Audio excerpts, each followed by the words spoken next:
There's a sort of strange vibe going on around the channel right now for two reasons. Reason number one is just there's an awful lot of sets dropping. Today is the third of three sneakers in a Denham set. Nike Air Maxes, three different Air Maxes, the Air Max 1, Air Max 90 and today Air Max 95s. But it feels like sets are all over the place at the channel right now. We did two Adidas Star Warses recently, the top 10 highs Boba Fett's and then the Superstar for Darth Vader, so that was kind of a set. And then this, like I said today, the Air Max set. We also had the Powerwall set of shoes, and it just feels like there's a bunch of sets at the channel. I don't know if that's something going on in the sneaker world or if it just happens to be those are the shoes that are catching my eye, but you know, it is what it is. It doesn't mean that the shoes aren't fire. Each one of these sets, there's another one was actually the, what was it now? It wasn't the reveal, it was like the hidden message set as well. It's another one. So it's just sets. And I've done it, you know, for the last maybe 3 weeks. It feels like every day has been another shoe in a sequence of shoes. But that's not the only reason things are a bit weird. The quality of what you're looking at, how beautifully I appear on the screen, maybe, is hopefully a little bit higher than it had been previously, because as you may know if you watch my content a lot, you'll know that I upgraded my OS on my Mac, and that's where I was working with iMovie before. But when I upgraded that, the green screen didn't work on the latest version of iMovie for some reason, and because I'm doing this every single day, I had to scratch around, oh my goodness, what am I going to do, what am I going to do? And instead of, you know, fixing iMovie or finding out what the problem was there, I just went ahead and found new software which is called Filmora, and it seems to work a bit better, a bit higher quality. Actually, if you've watched my channel for a very, very long time, you'll know that my old iPhone that I used to shoot on let me shoot in 1080. I think that's the highest resolution. But then when I dropped that in the toilet. And I got a new iPhone because I had insurance on my old one, but it's still an iPhone 6. For some reason iMovie would only let me sort of download the quality in 780 I think it is, or is it 720, I can't remember which, but anyway, a lesser quality. But now we're on the Filmora, and for some reason we're back up to the higher quality again, so it's a bit sort of funny times at the channel. Lots of sets going on, bit of a shift from iMovie to Filmora, but these things happen as part of trying to keep this daily content coming every single day for you guys out there about sneakers. And we're going to do that right now and get into this. Like I said, the third of three from this Air Max tie-up. So let's look today at the upcoming release of the Nike Air Max 95 Denham.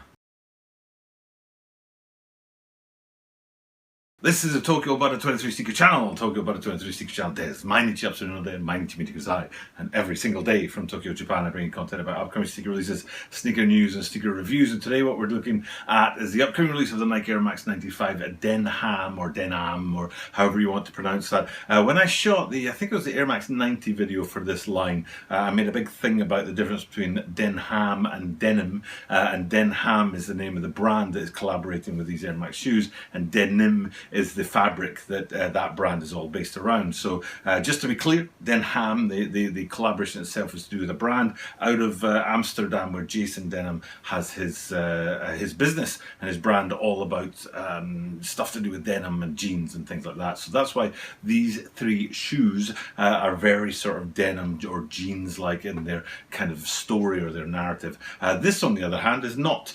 This is the only Air Max 95 I'm wearing. I'm not wearing, I own. And the thing is, I keep on bringing it up and showing it to you guys whenever I do a 95, and I still haven't un-DS'd these guys, and I've had them for about a year and a half, and I really should un-DS them, but I just love them. I think this is a really beautiful shoe, and there are some really great points on there. I don't think I've actually talked about this point right here, which is, it says just do it in Japanese up on the top eyelet there, or lace, a loop, or I think they call it a gilly lace loop, that. But then also on here you've got the Mount Fuji insignia on the tongue.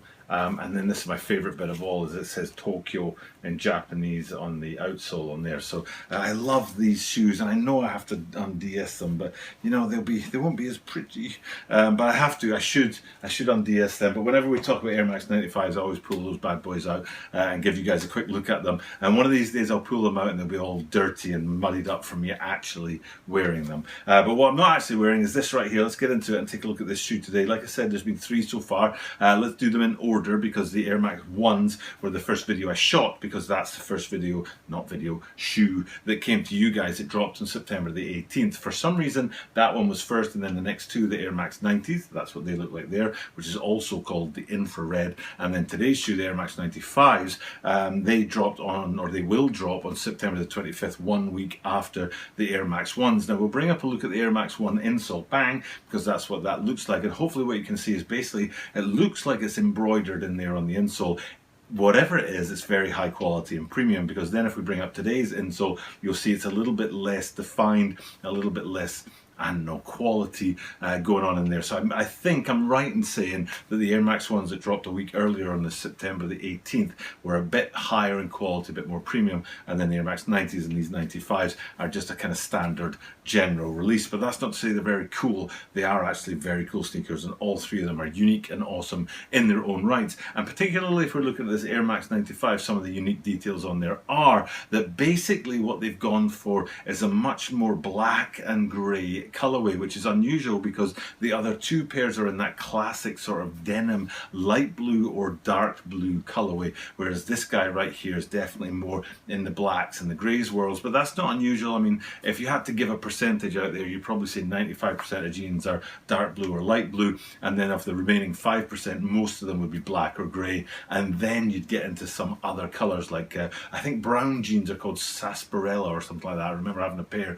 when I was about 14 years old, and it was the coolest thing to have. But basically, you know, dark blue or light blue, and then black or grey, and then all of the others. So there is sort of form there. It does make sense to make it this colorway, but I don't think it's to do with jeans that they chose the black and the grey. I think it's to do with this right here, bang. And what you'll be looking at there is the classic Air Max 95 Volt colorway, and they recently came back out with it. The neons is one of the, I don't know, the OG colorways that people always sort of get a kind of like feeling of nostalgia when they think about it. This is what dropped 25 years ago. We're now in the 25th anniversary year of the Air Max 95s, and that Volt sort of neon colorway was really classic back in the day. They retroed it, I think, I want to say it was last year. I don't think it was actually this year, but I might be wrong. After 600 plus consecutive days on YouTube without a single day missed. I start to mix up the sneakers and which one dropped when, but they definitely did retro it, and it is a very classic colorway. And when I look at today's denims, that's what I think of. I think they're actually trying to sort of mimic that. So while that grey and that black feel to the denim does make sense as far as denim is concerned, I think what they're actually trying to do is get that Volt or that neon feel to the shoe rather than the actual denim side of things. But that's not to say it's still a great shoe, like I said. We've already had a look at the insole where you see that signature. I think if I remember rightly, when you get a pair of branded Denham products, they have those scissors that were on the insole. They're stitched on them as branding, and it takes 691 separate stitches to make that branding, which is absolutely incredible, and it gives you an idea of what high quality the Denham brand is. But then we've already looked on the inside where you can see it's just a flat pair of scissors in there, and it isn't sort of embroidered or 3D. And then if we go to the back of the shoe as well, it's got that distinctive kind of tan or beige feel to it, which we've talked about already as well, being the kind of branding on the back of jeans where you'll get like Levi's or Lee, or in the case of these ones you'll get Denham on the back there as well. So I think that's why they've gone with that on the back of the shoes. I think all three of them, if I remember rightly, had that kind of tan feel towards the back end of them to give that feel of denim or jeans. So it's definitely a very cool look to the shoe, and it works very well. I would say, and especially these Air Max 95s now, in my opinion, the Air Max 90s are getting a lot of airtime these days. They're a classic silhouette for sure, so that's one reason why. But also that 30th anniversary year gets a little bit more push.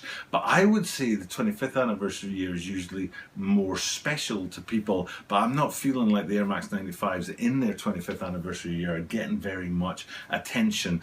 So it might be to do with the Air Max 90s being a more classic silhouette or a more OG silhouette, or it might be to do with 30 years being a signature thing that Nike pushed. Because if you think of like the 30th anniversary of the Air Jordan 4s last year or the Air Jordan 5s this year, they're pushing that 30th anniversary rather than say the 25th anniversary of say Air Jordan 10 this year. So maybe it's a 30-year thing at Nike or Jordan, and that's why the Air Max 90s get more attention this year than the Air Max 95s. But still, I would have liked them to have done a little bit more on this shoe. If you go up to the tongues and you see that bog standard Air Max branding, as I showed you on my Mount Fuji's or Tokyo Air Max 95s here, the tongue up there had that special Mount Fuji branding on it, and I would have liked to have seen something up there on the tongues of these guys. It's a little bit simple, but it still has that denim feel to it, that denim colorway, the denim materials running on those lateral lines across the lateral side of the shoe, and then on that insole the branding and that kind of tan feel to the back of it that does give it a little bit more than a general release. But I think even on that, even then,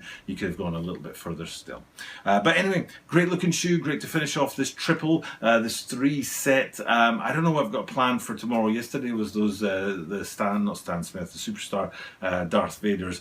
So we're finished with the Star Wars shoes, we're finished with the Denham shoes, we're finished with the Hidden Message shoes. So tomorrow, hopefully something interesting will come down the line that you guys will like very much. But you know what? Because I do this every day, I can say at least, even if I don't know what I'm going to do, you're still guaranteed to see me tomorrow.